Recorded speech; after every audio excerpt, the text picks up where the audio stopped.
ya aliyembaka mtoto wake ahukumiwa jela miaka 30.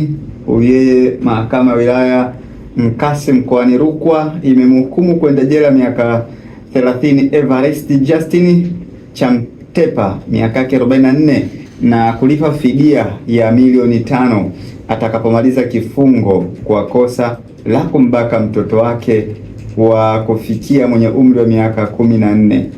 Bora hapa kidogo leo unaweza nikawa nimeelewa. Hapa unaweza kaa nimeelewa. Akitoka miaka 30 akija atalipa pia fidia ya milioni 5. Maana hii adhabu unaenda miaka fulani na pesa kiasi fulani.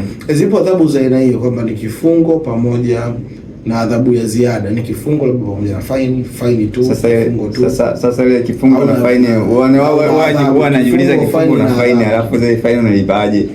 Wakati ndio unakopo kwenye kifungo utailipa tu kama uko kifungoni. Si unaweka bondi vitu vyako ambavyo vina thamani ile kitu, kama una vitu manake vitawekwa bondi. Hata kama ni ndugu yako atawekwa hadi patikana hiyo pesa. Hiyo fedha ipatikane ilipwe.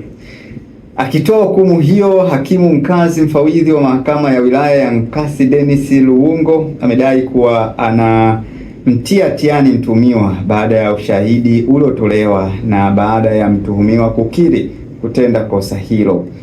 Katika shtaka lililosomwa katika mahakama hiyo ya kesi namba 1615 ni kuwa mtuhumiwa alimbaka mtoto wake wa kufikia baada ya kutokea mzozo wa kifamilia na mkewe kukimbilia kwa wifi yake, ambako alilala hadi asubuhi na mtuhumiwa kupata nafasi ya kutenda kosa hilo. Hivyo alitenda kosa hilo chini ya kifungu 130A na kifungu cha pili E na kifungu cha 131A cha sheria ya kanuni ya adhabu Penal Code 16 sura ya 16 kama ilivyofanywa marejeo ya mwaka 2023.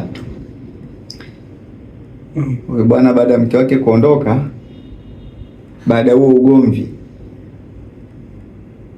yeye pia akaamua kumbaka binti wa miaka 14 ambaye mtoto wa mkewe, yeye mwenye miaka 44. Binti alimbaka wa miaka 14. Ndipo na miaka 30.